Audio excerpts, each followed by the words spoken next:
দোকান শুরু করছি তখন আমার দোকানে আসতো সূত্রাপুর থেকে, নাম হচ্ছে ফাহাদ, সূত্রাপুর থানার আর কি ছাত্রলীগ।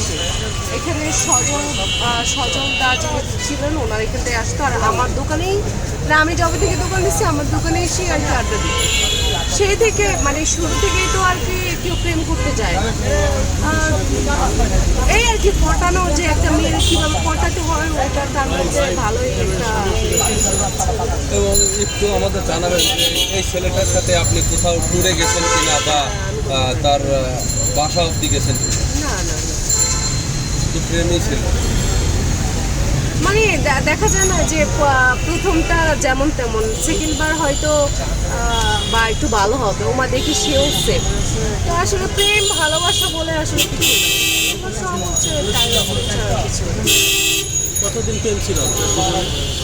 হ্যাঁ, কতদিন প্রেম ছিল ছাত্রলীগের ছেলের সঙ্গে? এই তো 1 বছর।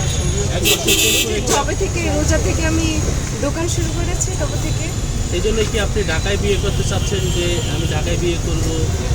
ইচ্ছে ছিল নোয়াখালী বিয়ে করবেন না? ইচ্ছে ছিল ঢাকায়, কিন্তু এখন আর বিয়ে করার কোনো স্বাদ নাই, ইচ্ছে নাই। তাই না? আপনি আমাকে এখন বলেন যে আসলে আপনি এই যে দোকান করেন এত ক্লান্তির পরেও আপনার এই যে একটা যে ডিফারেন্স সৌন্দর্য, এটা রহস্যটা কি? আপনার সৌন্দর্য রহস্যটা কি? ওই আমি সুন্দর, আমি এমনিতেই নর্মাল। সুন্দর কাকে বলে আপনি তো অনেক সুন্দর। কিছু না, আমি জানি না। রূপের রহস্য আমি বলতে পারতেছি না, আমি কালো মানুষ ভাই। না, স্কিন তো সুন্দর লাগতেছে আপনার। এটা হতে পারে ক্যামেরা ফেস ভালো হয়তো বা এটার জন্য। আর কিছু আর মিডিয়াতে কাজ করার আপনার কি চিন্তাধারা আছে? এখন মিডিয়াতে তো এখনো কাজের পরিধি খুবই কমে গেছে। ওই যে বললাম না, আগেও তো বলছি যে দেখুন এখন এই যে রিসেন্টলি আমার দোকানে একটা লোক আসছে, ছেলে আসছে আমার কাছে, সে প্রুফ এখনও আছে, আর একটা নাটকের কাজ করবে বাংলা ভিশনে।